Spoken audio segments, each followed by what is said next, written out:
पिछले वीडियोस में अलजेब्रा के संबंध में मैंने आपको कई इंपॉर्टेंट टर्म्स सिखाए, जिसमें पहला था कांस्टेंट, फिर सेकंड वेरिएबल, उसके बाद बताया मैंने अलजेब्रिक एक्सप्रेशन और उसके बाद अलजेब्रिक इक्वेशन। इस वीडियो में आपको दो और नए टर्म सिखाने वाला हूँ। फर्स्ट है कोफिशिएंट। नाम ध्यान से देख लीजिए, स्पेलिंग देख लीजिए और दो चार बार मुझे बोलने की प्रैक्टिस भी कर लीजिए। क्या है ये? कोफिशिएंट। क्या पढ़ाएंगे इसको? कोफिशिएंट। कोफिशिएंट कोफिशिएंट क्या होता है ये सीखने वाले हम। और टर्म क्या होता है? टर्म्स प्लूरल है, प्लूरल लिखा है मैंने। तो टर्म क्या होते हैं इसके बारे में हम सीखने वाले हैं, ठीक है। शुरू करते हैं। लिखा हुआ है 2x + 3y - 4 = 0। तो आप इस स्टेटमेंट को देखकर आप पता लगा सकते हैं कि ये क्या है। इक्वल का साइन आपको दिखाई दे रहा है, इक्वल के इधर ये हो गई आपकी LHS और इक्वल के उधर ये हो गई आपकी RHS। तो इसमें दोनों साइड्स आपको दिखाई दे रही हैं, LHS भी है और RHS भी है। इट मींस ये है अलजेब्रिक इक्वेशन, ये अलजेब्रिक इक्वेशन है। इस अलजेब्रिक इक्वेशन में आपको ये 2x दिखाई दे रहा है, फिर प्लस लगा हुआ है बीच में, उसके बाद 3y, फिर माइनस और फिर 4। तो सबसे पहले हम टर्म सीखने वाले हैं। टर्म क्या होते हैं? टर्म कौन कौन से होते हैं, कैसे होते हैं, कैसे पता किया जाता है? तो देखिए, किसी भी इक्वेशन में या किसी भी एक्सप्रेशन में जब साइन प्लस का या माइनस का आ जाए तो प्लस या माइनस का साइन दो टर्म्स को सेपरेट करने का काम करता है। प्लस या माइनस का साइन दो टर्म्स को अलग अलग करने का काम करता है। कौन से साइन बता रहा हूं मैं? प्लस और माइनस। तो इससे क्या पता चल रहा है हमको कि अगर कहीं प्लस का साइन लगा हुआ है या माइनस का साइन लगा हुआ है तो टर्म अलग अलग हो रहे हैं। जैसे कि यहाँ पर देखिए 2x + 3y, 2x और 3y के बीच में साइन किसका आ रहा है? प्लस का। तो एक टर्म हमारा हो गया ये 2x, एक टर्म क्या हो गया? 2x। लिखता जा रहा हूं मैं। एक टर्म हमारे पास हो गया 2x। दूसरा टर्म हमारे पास हो गया 3y। दूसरा टर्म क्या हो गया? 3y। दोनों टर्म को सेपरेट करने का काम कौन कर रहा है? बीच में लगा हुआ प्लस का साइन। तो आप बीच के साइन को देखकर पता लगा सकते हैं कि ये टर्म अलग है और ये टर्म अलग है। इसके बाद 3y और 4 को सेपरेट करने का काम ये माइनस का साइन कर रहा है। तो ये 3y टर्म अलग है और ये 4 अलग है। तो अब तीसरा टर्म हमारे पास क्या हो गया?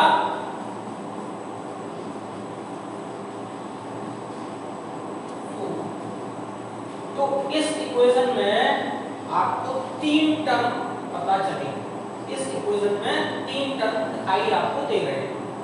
पहला टर्म 2x, दूसरा टर्म 3y और तीसरा टर्म 4। टर्म को अलग अलग करते कैसे हैं? साइन आपको देखना है बीच में, प्लस का साइन या माइनस का साइन। अगर प्लस का साइन आ रहा है या माइनस का साइन आ रहा है इट मींस टर्म अलग अलग हो रहे हैं।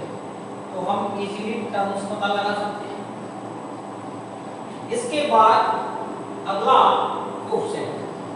तो कोफिशिएंट क्या होता है? कोफिशिएंट का मतलब यहां पर जरा देखिए आप, ये 2x का मतलब क्या है? 2x का मीनिंग क्या है? 2x का मीनिंग है कि 2 का मल्टीप्लाई x के साथ हो रहा है। का मल्टीप्लाई x के साथ हो रहा है। 3y का मतलब क्या है? 3 का मल्टीप्लाई y के साथ हो रहा है। 4 की वैल्यू तो 4 ही है, ये तो कांस्टेंट है, इसमें तो कुछ मल्टीप्लाई करने की जरूरत ही नहीं, तो ये तो कांस्टेंट है। ये जो 2x था इसका मीनिंग 2 मल्टीप्लाई x, 3y का मीनिंग 3 मल्टीप्लाई y। तो x का कोएफिशिएंट क्या हो गया? 2। x का कोएफिशिएंट 2। अब हम इसको कैसे पढ़ेंगे कि coefficient of x is equal to 2, coefficient of y is equal to 3। तो किसी अननोन वैल्यू के साथ या किसी वेरिएबल के साथ जिस नंबर का मल्टीप्लाई हो रहा होता है, जिस नंबर का मल्टीप्लाई आगे होता है, उस नंबर को ही उस अननोन वैल्यू का या उस वेरिएबल का कोएफिशिएंट कहते हैं। तो यहाँ x का कोएफिशिएंट हो गया 2 और y का कोएफिशिएंट हो गया 3। क्लियर? एक और एग्जांपल आपके सामने लेता हूँ, जरा देखिए और अच्छे से आपको समझ में आएगा। एक और एग्जांपल आपके सामने 6x minus 4y minus 7 is equal to 0। ये भी आप देख रहे हैं, ये भी अलजेब्रिक एक्सप्रेशन नहीं है, अलजेब्रिक इक्वेशन है। एक्सप्रेशन में LHS RHS दोनों साइड नहीं होती है, तो ये इक्वेशन है, आप पहले से जानते हैं। इक्वेशन में ये जो 6x है और ये 4y है, इसके बीच में साइन लगा हुआ है माइनस का, तो एक टर्म ये हो गया, एक टर्म ये हो गया। 4y और 7 के बीच में भी साइन लगा हुआ है माइनस का, तो तीसरा टर्म हमारे पास ये हो गया। तो इसके 3 टर्म आपको पता चल गए होंगे। First term 6x, second term 4y और थर्ड टर्म 7। ठीक है, इसमें आप एक चीज का और ध्यान रखिए, साइन का और आपको ध्यान रखना है। ये 6x, इसके आगे यहाँ पर कोई साइन नहीं लगा हुआ, तो ये साइन ऑटोमेटिकली प्लस माना जाएगा। हम इसको प्लस साइन के साथ कंसीडर करेंगे। अगर यहाँ पर कोई साइन नहीं लगा हुआ तो आप ऑलरेडी समझ जाएंगे कि ये प्लस का साइन है। यहाँ पर इसका साइन है प्लस का, तो फर्स्ट टर्म हमारा लिखा जाएगा प्लस 6x, सेकेंड टर्म हमारा लिखा जाएगा माइनस 4y, ठीक, और थर्ड टर्म लिखा जाएगा हमारा माइनस 7। ठीक है, ये चीज में आगे जब क्वेश्चंस आएंगे तब और क्लियर करके बता दूंगा, तो इससे प्लस माइनस से घबराने की भी ज्यादा जरूरत नहीं है। अभी आप इजीली जो सीख पा रहे हैं वो सीख लें। तो फर्स्ट टर्म हो गया 6x, सेकंड टर्म हो गया माइनस 4y, थर्ड टर्म हो गया माइनस 7। तो आपने तीनों टर्म को अलग अलग कर लिया। अब 6x का मतलब क्या है? 6x का मतलब है कि प्लस के 6 का मल्टीप्लाई x के साथ होता है, प्लस के 6 का मल्टीप्लाई x के साथ हो रहा है। तो x का कोएफिशिएंट क्या हुआ? x का कोएफिशिएंट क्या हुआ? प्लस 6। तो हम कैसे पढ़ेंगे इसको? Coefficient of x, coefficient of x is plus 6। Clear? यहाँ माइनस 4y का मतलब क्या है?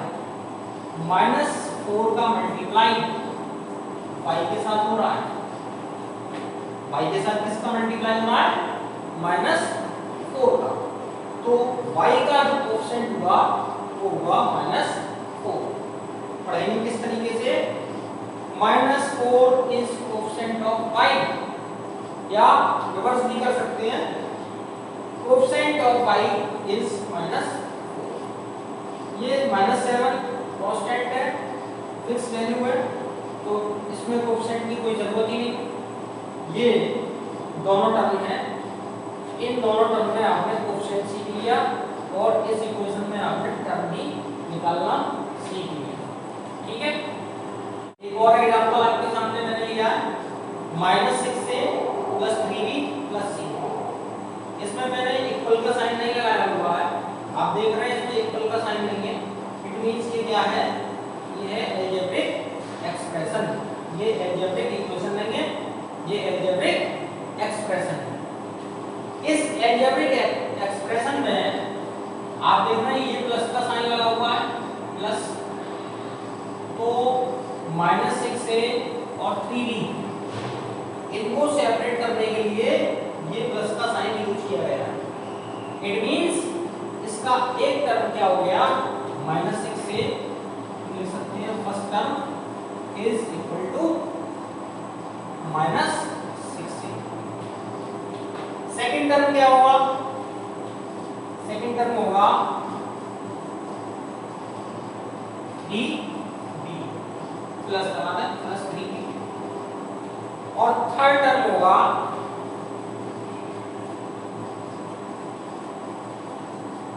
+c। तो आपने इस एक्सप्रेशन में टर्म सीख लिए, पता कर लिए इस एक्सप्रेशन में कितने टर्म हैं। इस एक्सप्रेशन में 3 टर्म्स हैं। फर्स्ट टर्म है -6 से, सेकंड टर्म है +3d और थर्ड टर्म है +c। क्लियर। इसके बाद अब बात करते हैं कोएफिशिएंट। तो फर्स्ट टर्म जो था -6 से था, -6 से को आप समझ सकते हैं कि -6 मल्टीप्लाई बाई a। -6 से की मीनिंग क्या है, मींस क्या है -6 का, इससे का कि -6 मल्टीप्लाई बाई a।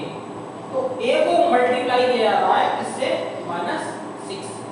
तो हम कह सकते हैं कि a का कोएफिशिएंट -6। इस तरीके से पढ़ेंगे इसको कि -6 is the coefficient of a, या कोएफिशिएंट ऑफ a इज -6। इसी तरीके से सेकंड टर्म में बात करें तो 3b को हम क्या लिख सकते हैं, +3 मल्टीप्लाई बाई b। b में मल्टीप्लाई हो रहा है इससे +3 से, तो +3 b का कोएफिशिएंट हो गया। b का कोएफिशिएंट क्या हुआ, +3। इसी तरीके से c, थर्ड टर्म हमारा था c के साथ आप देख रहे हैं कोई भी नंबर नहीं है, c के साथ कोई भी नंबर नहीं है, कोई भी नंबर नहीं है, तो इसके साथ हम 1 लगा सकते हैं, क्योंकि 1 का मल्टीप्लाई करने से वैल्यू चेंज नहीं होती। आप जानते हैं कि 10 में अगर आप 1 का मल्टीप्लाई करेंगे तो कितना आएगा, 10। ऐसे ही x में अगर 1 का मल्टीप्लाई करेंगे तो आएगा x। ऐसे ही a में अगर 1 का मल्टीप्लाई करेंगे तो आएगा a। तो 1 का मल्टीप्लाई करने से वैल्यू चेंज नहीं होती। तो यहाँ पर c के साथ कोई नंबर नहीं लिखा हुआ, तो हम मान सकते हैं कि c के साथ मल्टीप्लाई इसका हो रहा है 1 का। तो हम इसको लिख सकते हैं कि +1 मल्टीप्लाई बाई c। तो c का अगर कोएफिशिएंट पूछा जा रहा है आपसे पूछा जा रहा है c का कोएफिशिएंट क्या है, तो c का कोएफिशिएंट होगा +1। तो आपने इस एक्सप्रेशन में तीनों टर्म समझ लिए। फर्स्ट टर्म -6 से, second term 3d, third term +c। तीनों टर्म्स में आपने कोएफिशिएंट निकाल लिया। a का कोएफिशिएंट -6, b का कोएफिशिएंट +3, c का कोएफिशिएंट +1। तो ये कोएफिशिएंट और टर्म निकालना आप सीख गए। एक और एग्जांपल मैंने आपके सामने लिया हुआ है 2x + 3y - z + 6। आप देख रहे हैं ये अलजेब्रिक एक्सप्रेशन है, अलजेब्रिक इक्वेशन नहीं है। और अलजेब्रिक एक्सप्रेशन में आप इसमें डायरेक्ट बताएंगे मुझे कि ये डायरेक्ट इसमें कौन कौन से टर्म है। अब मैं इसको डिटेलिंग नहीं करने वाला हूँ, आप मुझे डायरेक्ट बताइए। फर्स्ट टर्म क्या हुआ, 2x first term. Second term क्या हुआ, 3y। थर्ड टर्म क्या हुआ, -z। थर्ड टर्म क्या हुआ, साइन के साथ बोलेंगे हम। तो first term plus 2x, second term plus 3y, third term minus z और fourth term plus 6। Clear? First term plus 2x, second term plus 3y, third term minus z और fourth term plus 6। x का coefficient सीधा आपको दिखाई दे रहा है plus 2, y का coefficient आप सीधा देख सकते हैं प्लस 3, z का कोएफिशिएंट माइनस 1। z के साथ कोई नंबर नहीं है तो हम नंबर कितना मानेंगे 1। साइन किसका लगा हुआ है माइनस का, तो कोएफिशिएंट हो गया z का माइनस 1। तो z का कोएफिशिएंट माइनस 1 और ये कांस्टेंट टर्म है तो इसमें कोएफिशिएंट की कोई जरूरत नहीं है, इसकी वैल्यू है प्लस 6। तो क्लियर? अब आप इस वीडियो के माध्यम से अच्छी तरीके से टर्म्स और कोएफिशिएंट सीख गए हैं, अब आपको प्रैक्टिस करने की जरूरत है।